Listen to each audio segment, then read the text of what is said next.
Every day brings new data, new noise, and new chances to get distracted. I see it as my job to bring you the facts, tie things together, and help you move forward with your day. Let's start off with this notion of irrational exuberance. If you've been around investing the last couple of decades, you have probably heard this statement. If you are new to real estate or stock market investing, you actually may not have heard this. So let's give you the history. Let's talk about why it's important to understand. Because again, I think a lot of people are looking at the stock market today and they are tying together historical context of the dot-com crash. So if you don't know who said irrational exuberance, it was Alan Greenspan. It was in a speech titled "The Challenge of Central Banking in a Democratic Society." The real theme of this presentation or speech was to question soaring asset prices and if there was a bubble. That was the intent of it, and thus the phrase irrational exuberance. Now, if you don't know the story, you may think when a powerful person like Alan Greenspan, today Jerome Powell, says that essentially the stock market is overvalued, that the stock market may explode to the downside. Well, it certainly had a rough couple of days, but to say the irrational exuberance pricked the dot-com era bubble would be inaccurate and false. Why? Alan Greenspan made the irrational exuberance statement on December 5th, 1996. And if you don't know, the dot-com bubble peaked March 10th, 2000. So again, nearly 4 months later. I'm sorry, 4 years later. So again, I just say that, again, not making any statements about today's stock market. You've heard me talk about Warren Buffett rule at 217%. Never been here before. The value of the stock market is 2.17 times higher than GDP. That is, in historical context, never happened. But again, I just want you to understand the stock market can be wild much longer than any one person. So again, if you don't know Alan Greenspan or that speech, Irrational Exuberance, I suggest checking it out. Let's talk about the week ahead. Again, it is going to be very interesting to see what data shows up and what data doesn't. I think this week is going to be particularly important because of the Fed. For example, there's one Fed speech today, 5 tomorrow, 5 on Wednesday, 6 on Thursday, and another one on Friday. So that is 18 Fed speeches. Now, again, the game plan is the same. Who is a hawk?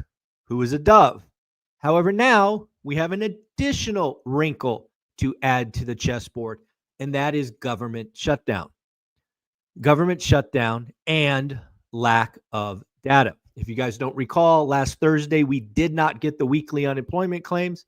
And on Friday, we did not get BLS, the Bureau of Labor Statistics jobs numbers. If this goes on much longer, we won't get CPI. So what is the Fed to do in a vacuum, in a data vacuum? This is really important. So again, not really sure what data is coming, what's not, but we got consumer credit on Tuesday, so tomorrow. Wednesday, we will get the Fed meeting minutes. That will be interesting. Who was really thinking about cuts? Who was thinking about staying put? Again, if you don't remember, the vote was 11-1.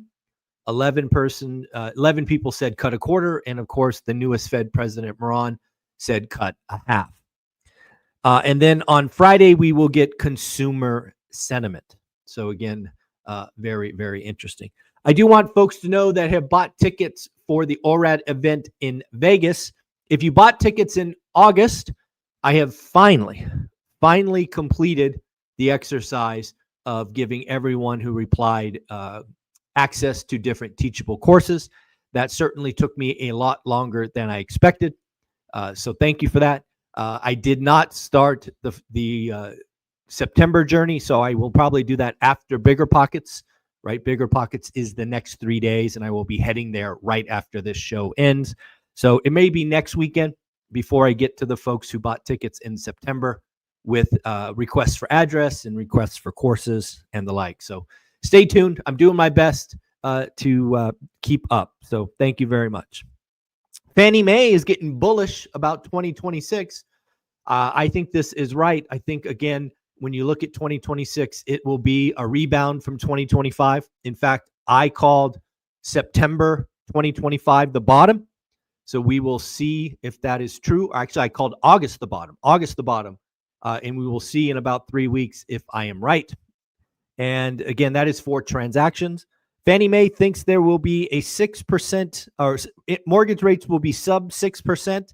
And we will have $23 trillion in loan originations. That is significantly higher than 2025. One interesting thing about the housing market today is it's very top end. What do I mean by that?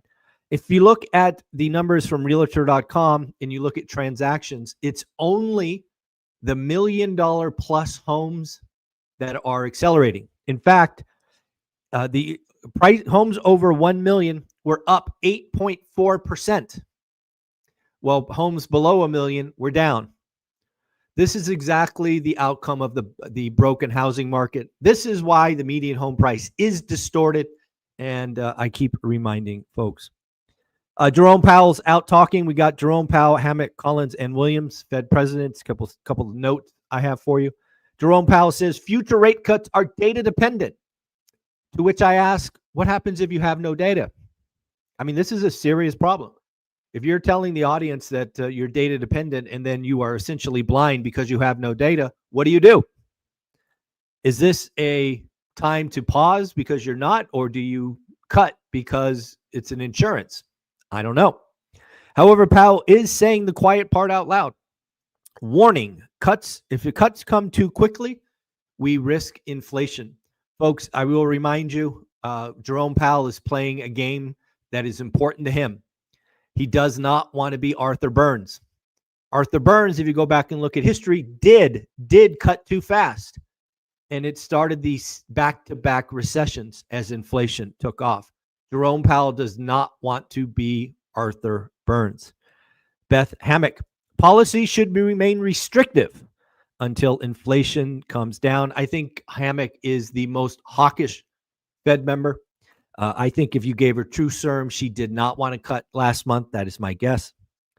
Susan Collins supports a more gradual path of rate cuts, to which I think she is basically saying cut, pause, cut, pause. She wants to Texas two-step this on the way down, thus not cutting very quickly. And finally, John Williams, weakness in the labor market is why he supported a rate cut and would support additional.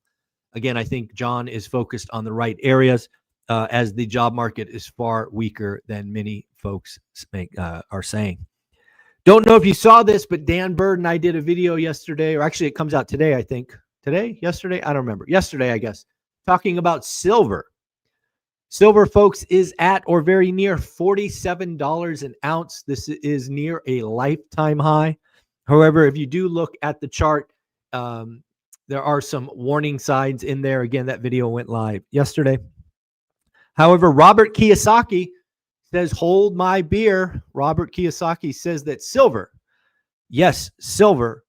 will go up 400% in the next 12 months. That is a crazy call. I like bold calls, but that's crazy. Rough math. That means a $50 ounce today will be $200 an ounce in 12 months. That will be wild. But hey, that's his call. That is not mine, but is his call. Looks like we are starting to get the first actions out of the government, out of the Trump administration after the shutdown. As of yesterday, more may have happened today, but as of yesterday, Trump has frozen $26 billion in federal funding targeting transit and green energy. This is big dollars that will absolutely have impact on jobs and resources and the like. Yes, $26 billion frozen in transit and green energy funds. Let's talk about the shutdown and let's try to put some numbers on it. I've got a couple of estimates for you. It is estimated that for every week that the government is shut down, that we will see a $15 billion hit to GDP. Yes, GDP will fall by $15 billion a week, according to one estimate. Another estimate talks about consumers and says that consumers' spending will drop by $30 billion a month. So again, interesting to look like. Again, a lot of that is because federal employees simply are not getting paid.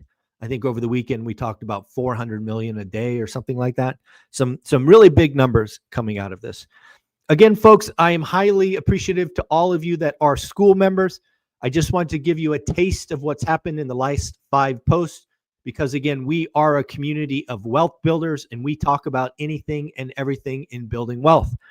The first one I want to talk about is one of our school members called me out. He called me out on the carpet and basically said, I think Zuber is out of touch. Zuber is out of touch with reality. He doesn't get it.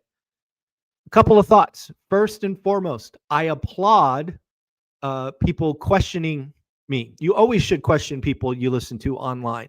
Again, it's at best one person's opinion. But what I really appreciate about somebody calling me out in my school community, right? It's my school community, is that they had the confidence and were comfortable enough to do that. I know plenty of people whose egos are so large that if they saw somebody in their family calling them out, they would freak out, get pissed off, block them, cut them out, whatever.